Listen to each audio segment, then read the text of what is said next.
الحمد لله نحمده ونستعينه ونستغفره ونؤمن به ونتوكل عليه ونعوذ بالله من شرور أنفسنا ومن سيئات أعمالنا من يهد الله فلا مضل له ومن يضلل فلا هادي له نشهد أن لا إله إلا الله وحده لا شريك له ونشهد أن سيدنا ونبينا ومولانا محمدا عبده ورسوله صلى الله تعالى عليه وعلى آله وأصحابه وأتباعه وأزواجه وذرياته وبارك وسلم تسليما كثيرا كثيرا أما بعد قابل احترام بزرگوں، عزیز دوستوں اور ساتھیوں، شعبان کے اس مہینے میں جو 15ویں رات ہے، لیلۃ البراءۃ، شب براءت، وہ آنے والی ہے۔ رسول اللہ صلی اللہ علیہ وسلم سے اس رات کی فضیلت منقول ہے۔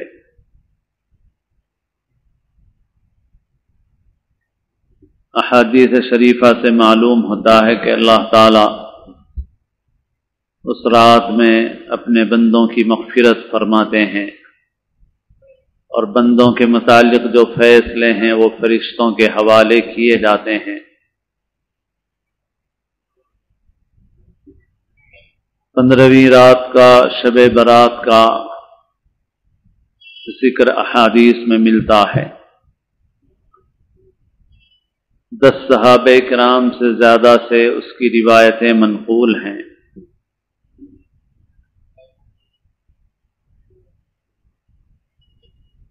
بہت سی روایات چونکہ اس سے متعلق ایسی ہیں جو سند کے اعتبار سے ضعیف ہیں، تو بعض لوگوں نے اس رات کا سرے سے انکار کر دیا ان روایتوں کا۔ لیکن صحیح بات یہ ہے کہ اول تو متعدد طریقوں اور سندوں سے جب روایت منقول ہوتی ہے تو خود اس کے اندر قوت پیدا ہو جاتی ہے، اس وجہ سے وہ روایتیں قابل عمل ہیں۔ پھر یہ کہ ہمارے وہ بھائی جو صحیح حدیث پر ہی عمل کا دعویٰ کرتے ہیں، وہ جن علماء کو عام طور پر سند بناتے ہیں ان میں ایک شیخ ناصر الدین البانی ہیں۔ شب برات سے متعلق بعض روایات کی صحت کو انہوں نے تسلیم کیا ہے، ان روایتوں کو صحیح مانا ہے، معتبر مانا ہے۔ اس وجہ سے شب برات سے متعلق یہ نہیں کہا جا سکتا کہ کسی درجے میں اس کا کوئی ثبوت نہیں ہے، اس کا ثبوت ہے۔ اس وجہ سے اس رات میں جس قدر ہو سکے عبادت کا اہتمام کرنا چاہیے۔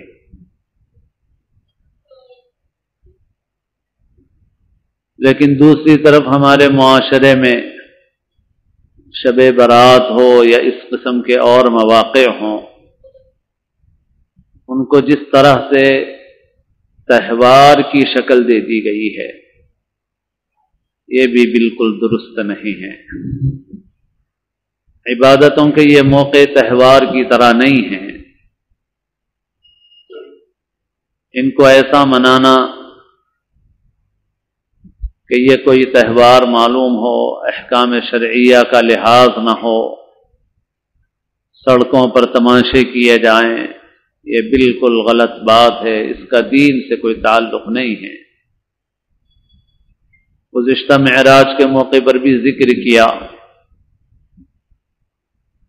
کہ شہر میں پولیس کے عہدیداروں نے سرکولر جاری کیا، اور اب شب برات میں بھی ہوگا وہ کہ بھئی نیکلس روڈ رات میں 10 بجے سے بند رہے گا۔ میں بھی چند برس پہلے ایک مرتبہ دینی بات سنانے کے لیے ادھر مقطع کے علاقے میں جا رہا تھا، تو میں نے دیکھا کہ بہت پولیس فورس ٹھہری ہوئی ہے، رکاوٹیں ہیں راستوں میں۔ تو میں نے معلوم کیا کہ بھئی کیا بات ہو گئی، یہاں اتنی پولیس کیوں نظر آ رہی ہے، یہ مجمع کیوں نظر آ رہا ہے؟ تو لوگوں نے بتایا کہ آج جاگنے کی رات کی وجہ سے چونکہ یہاں لوگ آتے ہیں تو پولیس کو خاص بندوبست کرنا پڑتا ہے کہ لوگ یہاں نہ آئیں۔ تو سوال یہ ہے کہ مبارک راتوں اور عبادت کی راتوں سے نیکلس روڈ کا کیا تعلق ہے؟ کیا مبارک راتیں، عبادت کی راتیں نیکلس روڈ پر گزارنے کی ہیں؟ پھر ایسے ہی سرکولر میں لکھا ہوا ہے کہ شہر کے 2-3 فلائی اوورس کے علاوہ باقی سارے فلائی اوورس بند رہیں گے، برج بند رہیں گے۔ چنانچہ بند رہے، رکاوٹیں کھڑی کر دی گئیں۔ کیوں بھائی؟ کیا عبادت کی راتوں میں کیا بات ایسی ہوتی ہے کہ جس کی وجہ سے پولیس والوں کو فلائی اوورس بند کرنا پڑتا ہے؟ اس وجہ سے کہ ہمارے نوجوان بہت سی نامناسب حرکتیں کرتے ہیں، گاڑیاں ریس کرتے ہیں، تیز تیز چلاتے ہیں، گاڑیوں کا مقابلہ کرتے ہیں، اور پھر اس رات میں تو قانون کا کوئی لحاظ کرنا نہیں چاہتے، اور قانون نافذ کرنے والے ان محکموں کو بھی بہت دشواری پیش آتی ہے کہ کتنوں کو پکڑا جائے، چالان کیا جائے، اور اگر کچھ کیا جائے تو پھر ایک مذہبی کام میں رکاوٹ کا الزام ان کے اوپر آتا ہے، تو لہذا وہ فلائی اوورس بند کر دیتے ہیں۔ بتائیے آپ، یہ دین کو کیا بدنام کرنے والی بات نہیں ہے؟ دین کو بدنام کرنے والی بات ہے۔ ایسی چیزوں سے پرہیز کرنا ضروری ہے۔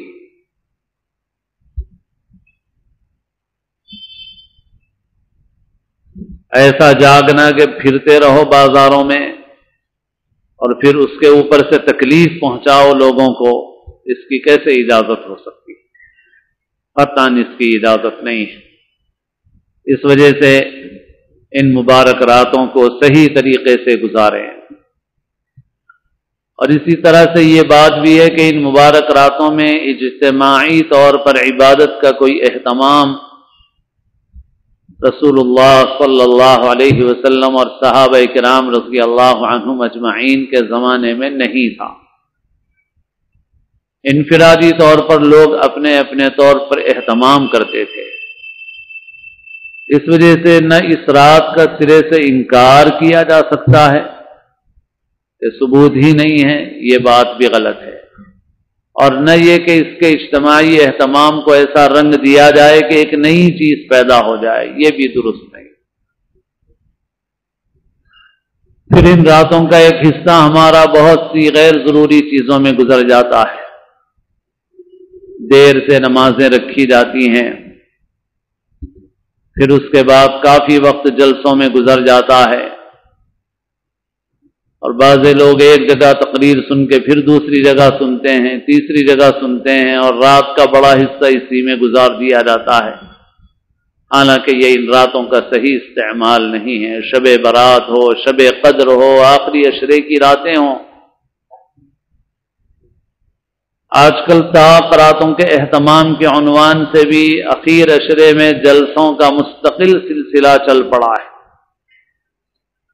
اس کے متعلق بھی توجہ کرنے کی چیز ہے کہ بھئی آخری عشرہ اور اس کی راتیں اور اس کی مبارک راتیں، طاق راتیں خاص طور پر، اور سبھی راتیں وہ تنہائی میں عبادت کرنے کی راتیں ہیں، اللہ تعالیٰ کی طرف یکسو ہونے کی راتیں ہیں۔ تھوڑی دیر کے لیے بیان سن لیا، کچھ دینی بات سن لی، ترغیب ہو گئی، کچھ مسائل جان لیے، ٹھیک ہے اس حد تک۔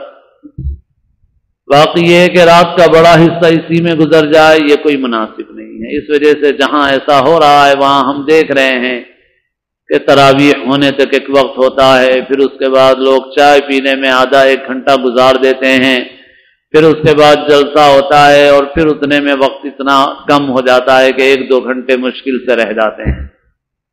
تو یہ وقت تو ایسا ہے کہ اس کو آدمی عبادت میں گزارے، یکسوئی کے ساتھ اللہ تعالی کی طرف توجہ اختیار کرے، بجائے اس کے ان چیزوں میں وقت صرف ہو جاتا ہے۔ بعض جگہوں پر اگر کسی مصلحت سے سلسلہ چل رہا ہے تو ٹھیک ہے، اس کو وہیں تک رہنے دو، اب دیکھا دیکھی سب شروع کر رہے ہیں اور اس کے نتیجے میں جل سے بس یہی تقریریں، اسی کے اندر وقت کا بڑا حصہ گزر جاتا ہے، ایسا مناسب نہیں ہے۔ تو بہرحال یہ کہ اس آنے والے موقع کو صحیح طریقے سے گزاریں۔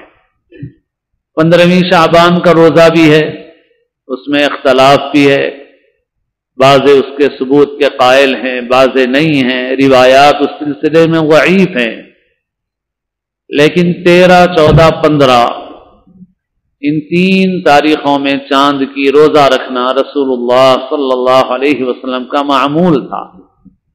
یہ ایام بیض کہلاتے ہیں، ہر مہینے میں چاند کی 13، 14، 15 کو رسول اللہ صلی اللہ علیہ وسلم نفل روزہ رکھتے تھے، اور شعبان میں کثرت سے روزے رکھنے کا بھی معمول تھا آپ صلی اللہ علیہ وسلم کا۔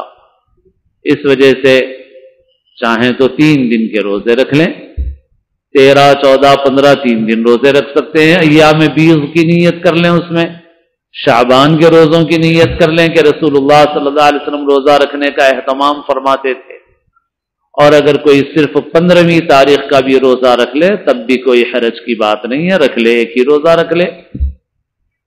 بہت سے لوگ یہ سوال کرتے ہیں کہ روزہ کیا ایک رکھ سکتے ہیں یا 2 رکھنا پڑے گا؟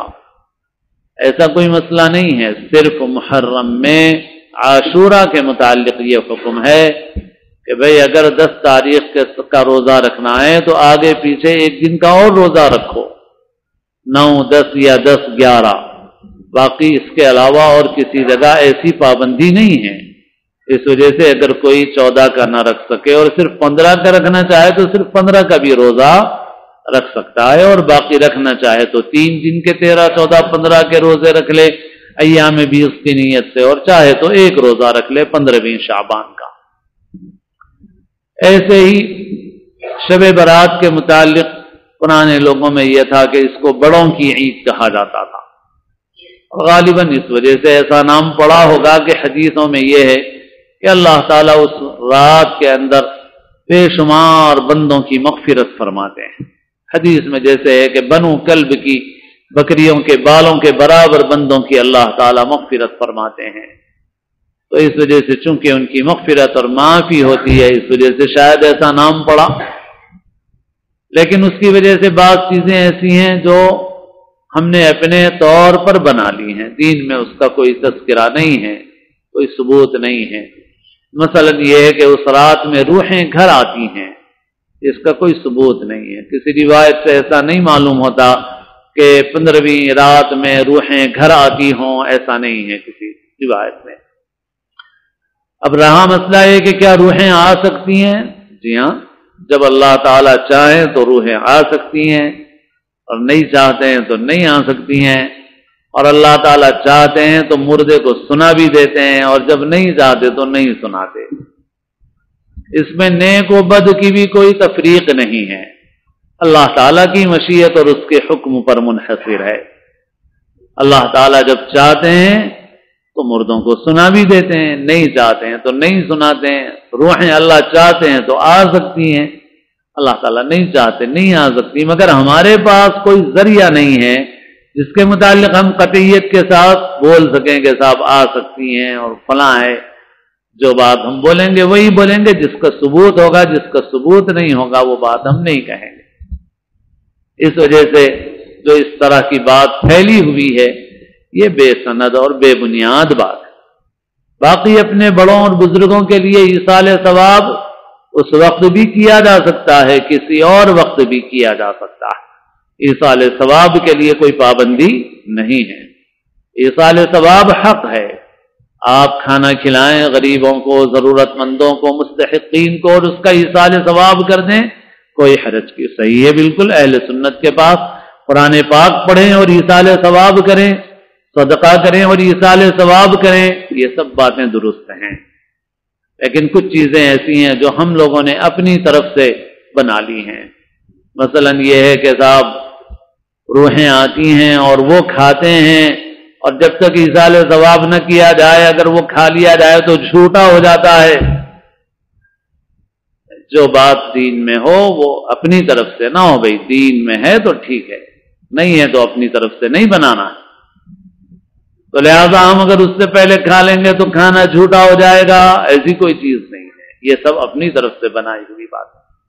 ایسے ہی اب تو خیر الحمدللہ بڑی حد تک کمی ہو گئی ہے ان چیزوں کے اندر، کہ پہلے گھروں کے باہر پنتیاں لگائی جاتی تھیں، دیپ روشن کیے جاتے تھے اس میں، اور بڑی حد تک دیوالی کی مشابہت ہو جاتی تھی. اب تو خیر الحمدللہ بہت کمی ہے الحمدللہ. اور پھر اس میں بھی یہ سمجھا جاتا تھا کہ بھئی روحیں آتی ہیں لہذا روشنی کرنا چاہیے، چراغ جلانا چاہیے. تو بھائی اگر روح آ بھی جائے تو اسے اس چراغ کی کوئی ضرورت نہیں ہے، اس کے بغیر بھی آ جائے گی. آپ کو جس چراغ کی عادت ہے اس کو اس چراغ کی ضرورت نہیں ہے. تو اس وجہ سے یہ ایسی ہی چیز ہے جو بنا لی گئی ہے. پٹاخے چھوڑنے کا آپ کہیں کہیں ہے بالکل غلط چیز ہے. ظاہر ہے کہ اس کا غلط ہونا بالکل واضح ہے کہ ان چیزوں کا ہمارے دین سے کوئی تعلق نہیں ہے. ایصال ثواب حق ہے، مگر اس کے لیے کوئی خاص طریقہ اپنی طرف سے متعین کرنا یہ درست نہیں ہے. آپ غربا فقراء مساکین کو کھلائیے اور اللہ سے دعا کیجیے کہ اللہ اس کا ثواب فلاں کو پہنچا دے، بس یہ صحیح طریقہ ہے، اتنا کافی ہے. اس کے علاوہ اور باقی غیر ضروری چیزیں ان سے پرہیز اور ان سے اجتناب کرنا چاہیے.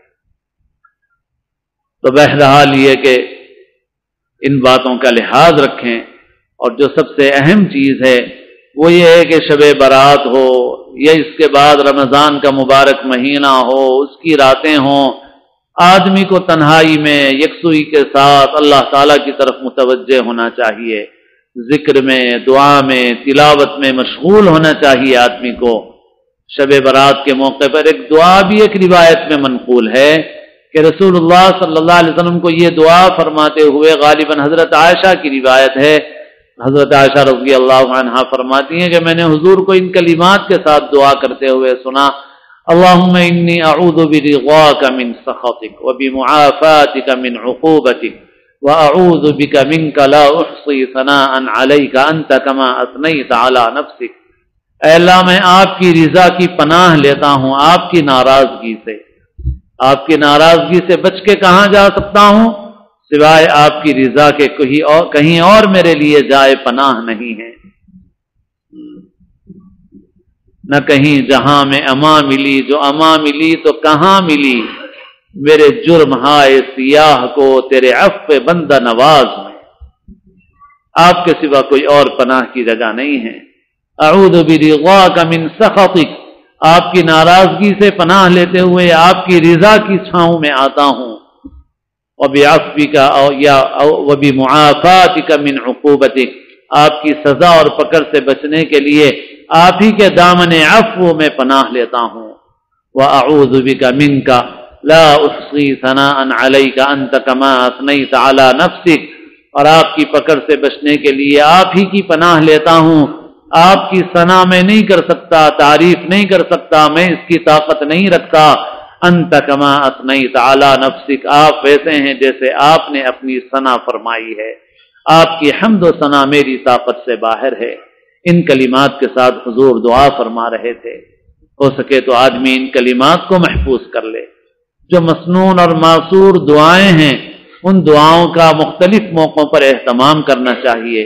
اس قسم کی دعائیں محفوظ ہو جائیں، اس کے لیے دعاؤں کا کوئی مجموعہ جیسے الحزب الاعظم یا مناجات مقبول، اگر آدمی اس کو پڑھنے کا معمول رکھے تو بہت ساری اس قسم کی دعائیں آدمی کو یاد ہو جائیں گی.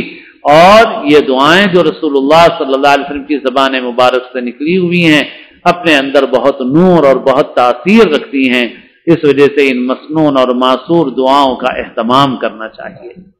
اور آنے والے مبارک مہینے رمضان المبارک کی تیاری کرنا چاہیے ابھی سے. اور وہ تیاری جیسے عرض کیا جا رہا ہے کہ دیکھو بھائی رمضان آنے سے پہلے ہی جہاں تک ہو سکے خریداری کے کام سے فارغ ہو جاؤ. اور رمضان کا مبارک مہینہ بازاروں کا مہینہ نہیں ہے، عبادت کا مہینہ ہے. اس وجہ سے اس کو عبادت میں گزارنے کے لیے ابھی سے تیاری، فکر اور کوشش کرنا چاہیے. رسول اللہ صلی اللہ علیہ وسلم رمضان کا ایسا ہی اہتمام فرماتے تھے اور دعا فرماتے تھے کہ اے اللہ رجب شعبان میں برکت دے کر رمضان تک پہنچائیے. ہم سب کو بھی اللہ تعالیٰ سے مانگنا چاہیے، اس لیے کہ کسی کی عمر کا کوئی بھروسہ اور گارنٹی نہیں ہے. ہم میں سے ہر ایک فکر کرے، دعا مانگے کہ اے اللہ ہماری عمروں میں برکت عطا فرما اور ہمیں رمضان کا مبارک مہینہ نصیب فرما. مقبول رمضان اللہ تعالیٰ اپنے کرم سے ہمیں نصیب فرمائے، رمضان نصیب فرمائے، رمضان کی قدردانی کی توفیق نصیب فرمائے، اپنی مغفرت و رحمت سے سرفراز فرمائے. اللہ تعالی ہم سب کو اسلام کی زندگی اور اپنے اپنے وقت پر حسن خاتمہ نصیب فرمائے.